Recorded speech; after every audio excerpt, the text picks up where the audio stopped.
दोस्तों, एक जंगल में एक काला कौवा रहता था और वो अपने काले रंग से बहुत परेशान था। इसलिए वो काला कौवा एक महात्मा जी के पास चला जाता है और उनसे कहता है कि महात्मा जी, मैंने सुना है कि आप किसी का भी रूप परिवर्तित कर सकते हैं। महात्मा जी, मैं अपने इस काले रूप से बहुत परेशान हूँ और मुझे अब अपना यह रूप बदलना है। इसलिए मैं आपसे यह चाहता हूँ कि आप मेरे इस काले रूप को बदल दीजिए। उस काले कौवे की यह बात सुनने के बाद महात्मा जी उससे कहते हैं कि आखिर तुम्हें दिक्कत क्या है। फिर वो काला कौवा अपने दुख को बताते हुए महात्मा जी से कहता है, महात्मा जी, मैं काले रंग का हूँ और इसलिए मुझे काले रंग से घिन आने लगी है, क्योंकि लोग मुझे देखते ही उड़ा देते हैं और अपने नज़रों के सामने रखना पसंद नहीं करते। कभी आपने देखा है कि किसी इंसान ने मुझे लाड प्यार से अपने घर में रखा है, इसलिए मुझे बदलना है। फिर महात्मा जी उससे कहते हैं कि ठीक है, मैं तुम्हारे इस काले रूप को नए रूप में परिवर्तित कर देता हूँ, लेकिन उससे पहले तुम मुझे यह बताओ कि तुम किस तरह बनना चाहते हो। कौवे ने कहा कि मुझे हंस बनना है। फिर महात्मा जी ने कहा, इतनी सी बात, अभी बना देता हूँ, लेकिन हंस जैसा बनने से पहले मैं यह चाहता हूँ कि तुम हंस के एक बार मिल के आओ और उससे तुम पूछ लो कि क्या वो खुश है।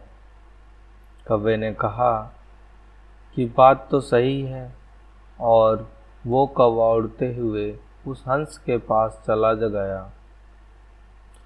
और उससे कहा कि मेरे मित्र हंस, मैंने यह सुना है कि आप बहुत खुश हैं क्योंकि आपका रंग सफ़ेद है। फिर उस हंस ने कौवे से कहा कि तुम्हें ये बेवकूफ़ भरी बातें किसने कह दी कि मैं अपने सफ़ेद रंग के कारण खुश हूँ। मैं अपने सफ़ेद रंग के कारण बिल्कुल भी खुश नहीं हूँ और यह सफ़ेद रंग ही मेरे दुखों का कारण है। हंस की यह बात सुनने के बाद कौवे ने हंस से कहा कि भला सफ़ेद रंग से किसी को क्या दिक्कत हो सकती है, क्योंकि सफ़ेद रंग तो कितना प्यारा है और मुझे सफ़ेद रंग तो बहुत पसंद है। फिर हंस उस कौवे से कहता है कि तुम्हें देखना है, जब कोई व्यक्ति मरता है तो उसकी अर्थी उठाई जाती है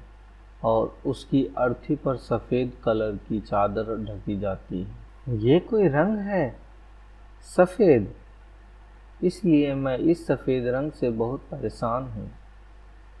इसलिए अगर मुझे कभी अपना रूप बदलने का मौका मिल जाए तो मैं अपने रूप को अवश्य बदल दूँगा।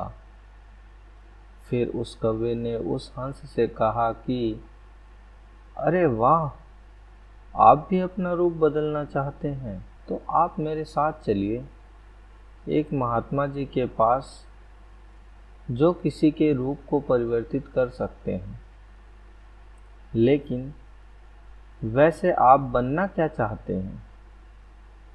फिर उस हंस ने कौवे से कहा कि मैं तोता बनना चाहता हूँ, क्योंकि तोते की लाल रंग की चोंच है और बाकी का शरीर हरे रंग का है, इसलिए मैं तोता बनना चाहता हूँ।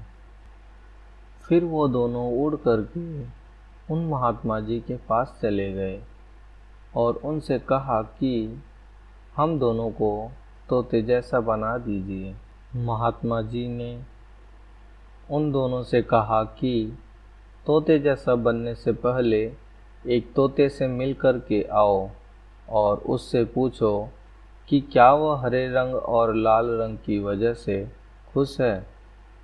फिर दोनों उड़ कर के तोते के पास चले गए। पहले तो वो तोता उन्हें मिला नहीं, क्योंकि उस जगह पर बहुत ज़्यादा हरियाली थी और उसमें हरे रंग का तोता ढूंढना उनके लिए बहुत मुश्किल हो गया था। बड़ी मुश्किल से एक तोता उनको मिल गया। फिर वो दोनों उस तोते की बहुत तारीफ करने लगे कि तुम बहुत अच्छे हो, क्योंकि तुम्हारे पास तो दो दो रंग हैं, इसलिए तुम तो बहुत खुश रहते हो और बहुत लोग तुम्हारी प्रशंसा भी करते हैं। उन दोनों की यह बात सुनने के बाद तोते ने उन दोनों से कहा कि मैं खुश रहता हूँ और यह हरा रंग, यह कोई खुश रहने की बात है, क्योंकि इतनी हरियाली में बड़ी मुश्किल से आपको मिल पाया हूँ। इसलिए यह हरा रंग देखो मुझे कितनी दिक्कत देता है और मैं कोई खुश विश नहीं रहता, क्योंकि मेरे इस रूप के कारण ही लोग मुझे पकड़ कर के अपने घर में ले जाते हैं और पिंजरे में कैद कर लेते हैं और फिर मुझसे बहुत सारी बातें बुलवाते हैं। मैं तो बहुत परेशान हो गया हूँ, क्योंकि मेरे इस रूप के कारण लोगों ने तो मुझसे अपने मनोरंजन का साधन बना लिया है। अगर मुझसे कभी मौका मिले तो मैं अपना रूप बदल दूंगा। तोते की मुंह से यह शब्द दुखी भरी बातें सुनने के बाद कौवा और हंस ने ये दोनों एक दूसरे को देखने लगे और दोनों ने उस तोते से कहा कि हम दोनों तुम्हारे इस रूप को बदलने में तुम्हारी सहायता कर सकते हैं, क्योंकि एक महात्मा जी हैं जो किसी के रूप को परिवर्तित कर सकते हैं। फिर तीनों उड़ कर के उन महात्मा जी के पास चले गए और उन तीनों ने महात्मा जी से कहा कि हमें मोर जैसा बना दीजिए। फिर महात्मा जी ने उन तीनों से कहा कि ठीक है, मैं तुम तीनों को मोर जैसा बना सकता हूँ, लेकिन उससे पहले तुम तीनों एक मोर के पास जा कर के मिल लो और उससे पूछ तो लो कि क्या वो खुश है। फिर तीनों उड़ कर के एक मोर के पास चले गए और उससे पूछा कि तुम तो बड़े खुश हो और लगता है कि तुमसे ज़्यादा खुश पक्षी इस दुनिया में कोई और नहीं हो सकता, क्योंकि तुम्हारा कितना सुंदर रूप है और क्या तुम नृत्य करते हो। यह सब बातें सुनने के बाद मोर ने उन तीनों से कहा कि यही तो सबसे बड़ी परेशानी है कि मैं सुंदर हूँ, तुम्हें यह आवाज़ सुनाई दे रही है। तीनों ने कहा कि हाँ, सुनाई दे रही है, ऐसा लग रहा है कि कोई इंसान हमारे पास आ रहा है। फिर मोर ने कहा कि बस खतरा है, उड़ जाओ, और वो तीनों वहाँ से उड़ गए और वो मोर वहीं पर ही रह गया।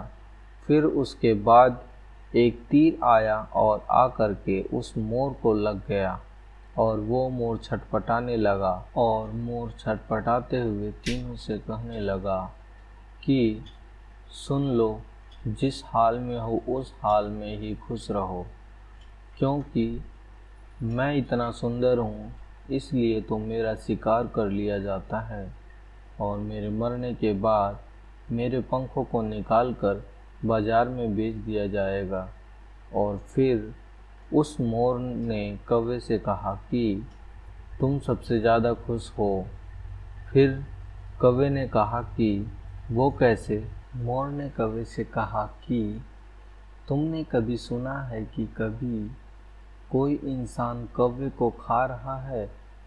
इंसान मुर्गी के बच्चों को खा लेता है, लेकिन कौवे को कभी नहीं खाता है। इसलिए तुम सुरक्षित हो, क्योंकि तुमसे किसी को मतलब ही नहीं है और तुम अपने हाल में खुश हो, लेकिन दिक्कत यह है कि तुम अपनी तुलना दूसरों से करने लगते हो और तुम दुखी हो जाते हो। दोस्तों, यह कहानी इन पक्षियों की नहीं है, बल्कि आपकी और हमारी है। हम जिस हाल में हैं, उस हाल में हमें खुश रहना सीख लेना चाहिए। अगर हम अपनी तुलना किसी और से करते रहेंगे, तो इस तुलना का कोई अंत नहीं होता है, क्योंकि तुलना हमारे सुखों का अंत करने लगती है। दोस्तों, इसलिए कभी भी अपनी तुलना किसी और व्यक्ति से कभी ना करें, क्योंकि आप हमेशा यह याद रखना कि सूर्य और चंद्रमा, इन दोनों का अपना अपना महत्व है, और इसलिए इन दोनों की एक दूसरे से कभी तुलना नहीं की जा सकती है, क्योंकि दोनों में जिसका जब समय आता है तभी वह चमकता है।